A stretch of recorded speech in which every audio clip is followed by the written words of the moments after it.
বিসমিল্লাহির রহমানির রহিম। রমজানের উৎপত্তি, তাৎপর্য ও প্রাক ইসলামিক প্রেক্ষাপট। প্রথমে আসি রমজান শব্দের অর্থ ও ব্যুৎপত্তি সম্পর্কে। রমজান শব্দটি আরবি রামদা ধাতু থেকে উদ্ভূত, যার অর্থ হল প্রচণ্ড গরম, দহন বা পোড়ানো। আরবের বিস্তীর্ণ মরুপ্রান্তরে যখন সূর্য তার তীব্র তাপ ছড়িয়ে দেয়, তখন মাটি এতটাই উত্তপ্ত হয়ে ওঠে যে সেখানে পা রাখা প্রায় অসম্ভব হয়ে যায়। সেই দহন ও তাপ থেকেই রামদা শব্দের উৎপত্তি, যার অর্থ পোড়ানো বা দগ্ধ করা। এই অর্থ থেকেই বোঝা যায় রমজান এমন এক পবিত্র মাস যা মানুষের পাপকে দগ্ধ করে, আত্মাকে পরিশুদ্ধ করে এবং অন্তরকে আলোকিত করে। এটি শুধু সংযমের মাস নয়, বরং আত্মশুদ্ধি, ধৈর্য এবং আল্লাহর নৈকট্য অর্জনের এক মহিমান্বিত সময়। এখন প্রশ্ন আসে, আরব সমাজে ইসলামের আগেও কি রমজান শব্দটি প্রচলিত ছিল?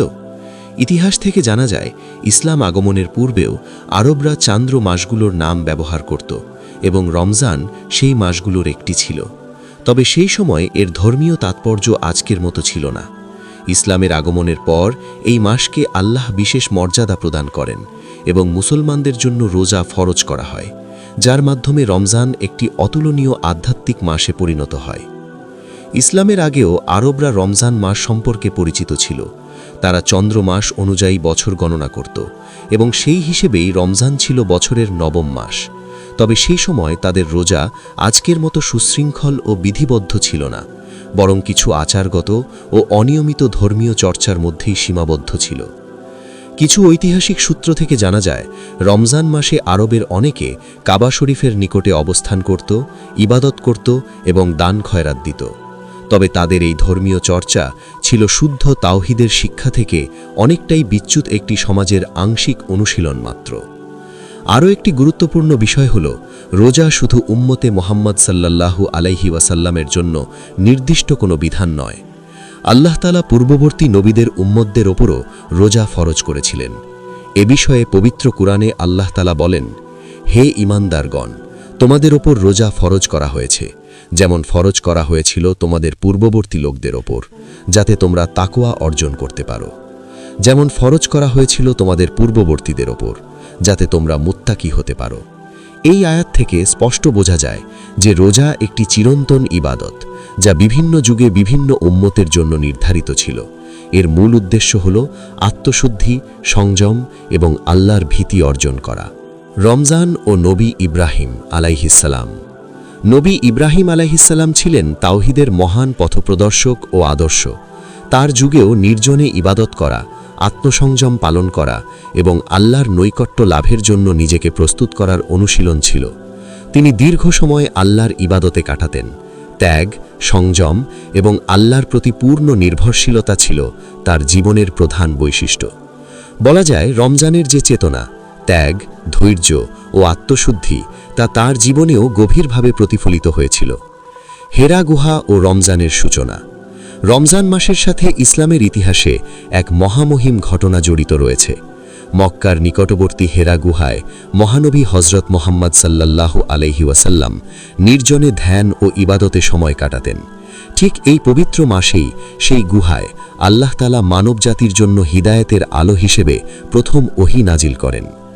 ইসলামের ইতিহাসে সবচেয়ে গুরুত্বপূর্ণ মুহূর্তগুলোর একটি হল হেরা গুহায় প্রথম ওহীর অবতরণ। নবুয়তের পূর্বে মহানবী হযরত মুহাম্মদ সাল্লাল্লাহু আলাইহি ওয়াসাল্লাম প্রতি বছর রমজান মাসে মক্কার নিকটবর্তী হেরা গুহায় নির্জনে ইবাদত ও ধ্যানে সময় কাটাতেন।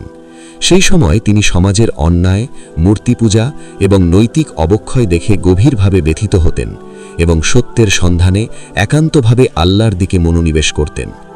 এক রমজানের রাতে যখন তিনি একাকী ধ্যানমগ্ন অবস্থায় ছিলেন, তখন হযরত জিবরাইল আলাইহিসসালাম এসে বললেন, ইকরা।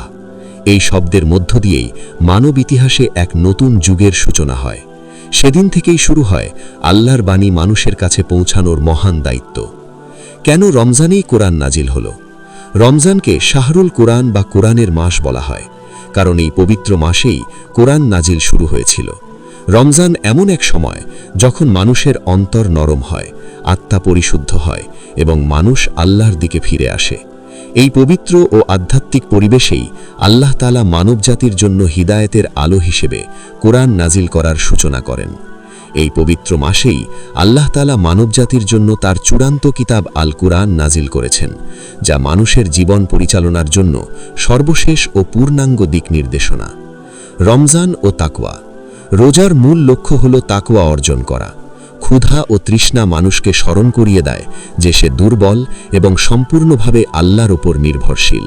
রমজান আমাদের শিক্ষা দেয় গোপনে পাপ থেকে বিরত থাকা, অন্তরে আল্লাহর ভীতি জাগ্রত রাখা এবং আত্মসংযম অনুশীলন করা। তাই রোজা শুধু খাদ্য ও পানীয় থেকে বিরত থাকার নাম নয়, বরং এটি আত্মার এক গভীর প্রশিক্ষণ। রমজান রহমতের দরজা উন্মুক্ত হওয়ার মাস। হাদিসে বর্ণিত হয়েছে, রমজান মাস এলে জান্নাতের দরজাগুলো খুলে দেওয়া হয়, জাহান্নামের দরজাগুলো বন্ধ করে দেওয়া হয় এবং শয়তানকে শৃঙ্খলিত করা হয়। এর মাধ্যমে বোঝানো হয় যে রমজান হলো বিশেষ রহমত ও বরকতের মাস, যে মাসে মানুষ সহজেই আল্লাহর নৈকট্য লাভের সুযোগ পায়। রমজানের 3 ভাগ। অনেক বর্ণনায় রমজান মাসকে 3টি ভাগে ভাগ করে ব্যাখ্যা করা হয়। প্রথম 10 দিন রহমতের, দ্বিতীয় 10 দিন মাগফিরাতের এবং শেষ 10 দিন জাহান্নাম থেকে মুক্তির সময়, নাজাত। রমজান মাসকে সাধারণত 3টি ভাগে বর্ণনা করা হয়। প্রথম 10 দিন আল্লাহর রহমতের বর্ষণ, দ্বিতীয় 10 দিন ক্ষমা বা মাগফিরাতের সময় এবং শেষ 10 দিন জাহান্নাম থেকে মুক্তি বা নাজাতের সময় হিসেবে বিবেচিত হয়। রমজানের আধ্যাত্মিক রহস্য। রমজান এমন এক মাস যা মানুষকে ভেতর থেকে পরিবর্তন করে দেয়। রোজার ক্ষুধা ও তৃষ্ণা মানুষকে দরিদ্র ও অভাবগ্রস্ত মানুষের কষ্ট অনুভব করতে শেখায়। রাতের তারাবিহের নামাজ মানুষের অন্তরকে কোমল করে এবং আল্লাহর স্মরণে হৃদয়কে সজীব করে তোলে। তাই বলা যায়, রমজান হলো আত্মার এক নতুন জাগরণ বা রিবুট, যা মানুষকে নতুনভাবে নিজেকে গড়ে তোলার সুযোগ দেয়। রোজা ফরজ হওয়ার ইতিহাস। বদরের বিজয় ও লাইলাতুল কদর। মক্কা থেকে মদিনায় হিজরতের পর ইসলামের ইতিহাসে এক নতুন যুগের সূচনা হয়। মহানবী হজরত মুহাম্মদ সাল্লাল্লাহু আলাইহি ওয়াসাল্লাম যখন মদিনায় আগমন করেন, তখন ধীরে ধীরে ইসলামের সামাজিক ও রাষ্ট্রীয় কাঠামো গড়ে উঠতে শুরু করে। মক্কায় মুসলমানরা ছিল অত্যন্ত নির্যাতিত ও দুর্বল, কিন্তু মদিনায় এসে তারা একটি সংগঠিত সমাজ গড়ার সুযোগ পায়। এই সময়টিতেই ইসলামের অনেক গুরুত্বপূর্ণ বিধান অবতীর্ণ হয় এবং মুসলিম উম্মার জন্য নতুন দিক নির্দেশনা নির্ধারিত হতে থাকে। মক্কায় মুসলমানরা ছিল নির্যাতিত ও সংখ্যালঘু, কিন্তু মদিনায় হিজরতের পর তারা স্বাধীনভাবে ইবাদত করার সুযোগ লাভ করেন। এখান থেকেই ইসলামের একটি সংগঠিত সমাজ গড়ে ওঠার সূচনা হয়। এই সময়টিতেই ধীরে ধীরে ইসলামের গুরুত্বপূর্ণ ইবাদতসমূহ ফরজ হতে শুরু করে। নামাজের পূর্ণ বিধান, যাকাত এবং অবশেষে রমজানের রোজা। রোজা ফরজ হওয়ার আয়াত। হিজরতের দ্বিতীয় বছরে শাবান মাসে মুসলমানদের ওপর রমজানের রোজা ফরজ করা হয়। পবিত্র কোরআনে আল্লাহ তাআলা ঘোষণা করেন, হে ঈমানদারগণ, তোমাদের ওপর রোজা ফরজ করা হয়েছে, যেমন ফরজ করা হয়েছিল তোমাদের পূর্ববর্তী লোকদের ওপর, যাতে তোমরা তাকওয়া অর্জন করতে পারো। যেমন ফরজ করা হয়েছিল তোমাদের পূর্ববর্তীদের ওপর, যাতে তোমরা মুত্তাকি হতে পারো। এই আয়াত থেকে স্পষ্ট বোঝা যায় যে রোজা একটি চিরন্তন ইবাদত, যা বিভিন্ন যুগে বিভিন্ন উম্মতের জন্য নির্ধারিত ছিল। এর মূল উদ্দেশ্য হল আত্মশুদ্ধি, সংযম এবং আল্লাহর ভীতি অর্জন করা। রোজা ফরজ হওয়ার ইতিহাস। বদরের বিজয় ও লাইলাতুল কদর। মক্কা থেকে মদিনায় হিজরতের পর ইসলামের ইতিহাসে এক নতুন যুগের সূচনা হয়। মহানবী হজরত মুহাম্মদ সাল্লাল্লাহু আলাইহি ওয়াসাল্লাম যখন মদিনায় আগমন করেন, তখন ধীরে ধীরে ইসলামের সামাজিক ও রাষ্ট্রীয় কাঠামো গড়ে উঠতে শুরু করে। মক্কায় মুসলমানরা ছিল অত্যন্ত নির্যাতিত ও দুর্বল, কিন্তু মদিনায় এসে তারা একটি সংগঠিত সমাজ গড়ার সুযোগ পায়। এই সময়টিতেই ইসলামের অনেক গুরুত্বপূর্ণ বিধান অবতীর্ণ হয় এবং মুসলিম উম্মার জন্য নতুন দিক নির্দেশনা নির্ধারিত হতে থাকে। মক্কায় মুসলমানরা ছিল নির্যাতিত ও সংখ্যালঘু, কিন্তু মদিনায় হিজরতের পর তারা স্বাধীনভাবে ইবাদত করার সুযোগ লাভ করেন। এখান থেকেই ইসলামের একটি সংগঠিত সমাজ গড়ে ওঠার সূচনা হয়। এই সময়টিতেই ধীরে ধীরে ইসলামের গুরুত্বপূর্ণ ইবাদতসমূহ ফরজ হতে শুরু করে। নামাজের পূর্ণ বিধান, যাকাত এবং অবশেষে রমজানের রোজা। রোজা ফরজ হওয়ার আয়াত। হিজরতের দ্বিতীয় বছরে শাবান মাসে মুসলমানদের ওপর রমজানের রোজা ফরজ করা হয়। পবিত্র কোরআনে আল্লাহ তাআলা ঘোষণা করেন, হে ঈমানদারগণ, তোমাদের ওপর রোজা ফরজ করা হয়েছে, যেমন ফরজ করা হয়েছিল তোমাদের পূর্ববর্তী লোকদের ওপর, যাতে তোমরা তাকওয়া অর্জন করতে পারো। যেমন ফরজ করা হয়েছিল তোমাদের পূর্ববর্তীদের ওপর, যাতে তোমরা মুত্তাকি হতে পারো। এই আয়াত থেকে স্পষ্ট বোঝা যায় যে রোজা একটি চিরন্তন ইবাদত, যা বিভিন্ন যুগে বিভিন্ন উম্মতের জন্য নির্ধারিত ছিল। এর মূল উদ্দেশ্য হল আত্মশুদ্ধি, সংযম এবং আল্লাহর ভীতি অর্জন করা। রোজা ফরজ হওয়ার ইতিহাস: বদরের বিজয় ও লাইলাতুল কদর। মক্কা থেকে মদিনায় হিজরতের পর ইসলামের ইতিহাসে এক নতুন যুগের সূচনা হয়। মহানবী হজরত মুহাম্মদ সাল্লাল্লাহু আলাইহি ওয়াসাল্লাম যখন মদিনায় আগমন করেন, তখন ধীরে ধীরে ইসলামের সামাজিক ও রাষ্ট্রীয় কাঠামো গড়ে উঠতে শুরু করে। মক্কায় মুসলমানরা ছিল অত্যন্ত নির্যাতিত ও দুর্বল, কিন্তু মদিনায় এসে তারা একটি সংগঠিত সমাজ গড়ার সুযোগ পায়। এই সময়টিতেই ইসলামের অনেক গুরুত্বপূর্ণ বিধান অবতীর্ণ হয়। মুহাম্মদ সাল্লাল্লাহু আলাইহি ওয়াসাল্লাম ঘরে তারাবি নামাজ পড়ার মাধ্যমে মানুষকে ইবাদতে উৎসাহ দিতেন। পরবর্তীতে হজরত উমর রাদিয়াল্লাহু আনহু এক ইমামের পেছনে জামাতে তারাবি নামাজের ব্যবস্থা করেন, যাতে মুসলিমরা একসঙ্গে দাঁড়িয়ে কোরআন তিলাওয়াত ও ইবাদত করতে পারে।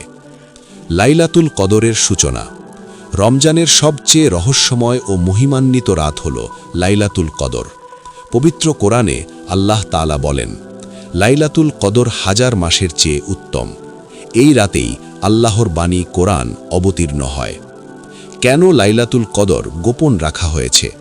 লাইলাতুল কদরের সঠিক তারিখ নির্দিষ্টভাবে জানানো হয়নি। অধিকাংশ আলেম মনে করেন এটি শেষ দশকের বেজোড় রাতগুলোর মধ্যে লুকানো আছে। এই রহস্যের উদ্দেশ্য হল মানুষ যেন পুরো শেষ দশকে আরও মনোযোগী হয়ে ইবাদত করে এবং রাতগুলোতে আল্লাহর নৈকট্য লাভের সুযোগ হারায় না।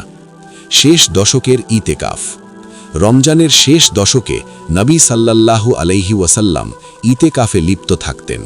মসজিদে নির্জন সময় কাটিয়ে ইবাদত, দোয়া এবং আত্মশুদ্ধিতে মনোযোগ দিতেন। এটি মুসলিমদের জন্য এক বিশেষ সুযোগ, যেখানে তারা আল্লাহর সাথে আরও নিবিড় সম্পর্ক স্থাপন করতে পারেন। মুহাম্মদ সাল্লাল্লাহু আলাইহি ওয়াসাল্লাম রমজানের শেষ দশকে ইতেকাফ করতেন। মসজিদে নির্জন অবস্থান করে তিনি ইবাদতে মগ্ন থাকতেন। এটি ছিল দুনিয়া থেকে সাময়িক বিচ্ছিন্ন হয়ে আল্লাহর সঙ্গে গভীর সংযোগ স্থাপনের সময়, যেখানে সমস্ত মনোযোগ কেবল আল্লাহর নৈকট্য লাভে নিবদ্ধ থাকত। রমজান, জিহাদ ও অন্তর্বর্তী যুদ্ধ। রমজান কেবল বাহ্যিক যুদ্ধের মাস নয়, এটি অন্তরের যুদ্ধের মাস। নফস বা নিজস্ব বাসনার বিরুদ্ধে সংগ্রাম, এটাই প্রকৃত জিহাদ। রোজার ক্ষুধা ও তৃষ্ণা নফসকে দুর্বল করে, আর রাতের ইবাদত আত্মাকে শক্তিশালী করে এবং মনোযোগ ও ধৈর্য বৃদ্ধি করে। ঐতিহাসিক ধারাবাহিকতা। রমজান শুধু বদরের বিজয়ের মাস নয়, পরবর্তীকালে এই পবিত্র মাসে আরও বহু গুরুত্বপূর্ণ ঘটনা সংঘটিত হয়েছে। ইসলামের বিস্তার, দাওয়াত প্রচার এবং মুসলিম উম্মাহর সংহতি সবই রমজান মাসকে এক অনন্য আধ্যাত্মিক ও ঐতিহাসিক মাহাত্ম্য প্রদান করেছে। রমজান মাসে জ্ঞান চর্চা, ইবাদত এবং আত্মশুদ্ধি সবই বিশেষ গতি পায়। রমজান আত্মশুদ্ধির বিপ্লব। রমজান মানুষকে ভেতর থেকে পরিবর্তন করে। সাহাবারা রমজান মাসের 6 মাস আগে আল্লাহর কাছে প্রার্থনা করতেন, হে আল্লাহ, আমাদের রমজান পর্যন্ত পৌঁছে দাও। এবং রমজানের পরে 6 মাস তারা দোয়া করতেন, হে আল্লাহ, আমাদের রমজান কবুল করো। রমজানের গভীরতম স্তরটি হল এর আধ্যাত্মিক রহস্য এবং আত্মশুদ্ধির বিজ্ঞান। এটি কেবল শারীরিক রোজা বা ক্ষুধা তৃষ্ণার ওপর সীমাবদ্ধ নয়, বরং নফসের বিরুদ্ধে সংগ্রাম এবং কোরআনের সঙ্গে অন্তরের অটুট সম্পর্ক প্রতিষ্ঠার মাস। রমজান হল আত্মার বিপ্লব, যা মানুষের মন, হৃদয় ও নৈতিকতাকে পুনর্জীবিত করে। অনেকে রমজানকে শুধু না খাওয়া, না পান করার মাস মনে করেন, কিন্তু প্রকৃতপক্ষে এটি এক আধ্যাত্মিক বিপ্লব, যা মানুষের দুটি দিক, শরীর ও আত্মা উভয়কেই আলোকিত করে, বিশেষ করে আত্মাকে শক্তিশালী ও সংযমী করার জন্য। এক দেহ, দুই আত্মা। সাধারণ মাসগুলোতে আমরা দেহকে বেশি গুরুত্ব দিই, খাওয়া দাওয়া, আরাম এবং শারীরিক স্বাচ্ছন্দ্যের দিকে মনোযোগ দিই। কিন্তু রমজান মাসে দেহকে সংযত রাখা হয় এবং আত্মাকে শক্তিশালী করার সুযোগ তৈরি হয়। ক্ষুধা আত্মাকে জাগিয়ে তোলে, আর তৃষ্ণা মানুষকে স্মরণ করায় যে সে দুর্বল এবং সম্পূর্ণভাবে আল্লাহর ওপর নির্ভরশীল। তাকওয়া, সচেতনতা ও আত্মশুদ্ধি। পবিত্র কোরআনে রোজার উদ্দেশ্য বলা হয়েছে, যাতে তোমরা মুত্তাকি হতে পারো। তাকওয়া মানে কেবল আল্লাহকে ভয় করা নয়, বরং এটি সচেতন থাকা, অর্থাৎ আল্লাহ আমাকে দেখছেন, তিনি আমার অন্তর জানেন, আমি একা নই। এই অনুভূতিকে জাগিয়ে তোলে রমজান। যখন কেউ একা ঘরে রোজা রাখে আর কেউ তাকে দেখছে না, তবুও সে পানি পান বা খাওয়া থেকে বিরত থাকে, কারণ তার অন্তরে আল্লাহর উপস্থিতি এবং তাকওয়ার চেতনা দৃঢ়ভাবে প্রবল। এই হলো রমজানের প্রকৃত আধ্যাত্মিক শক্তি।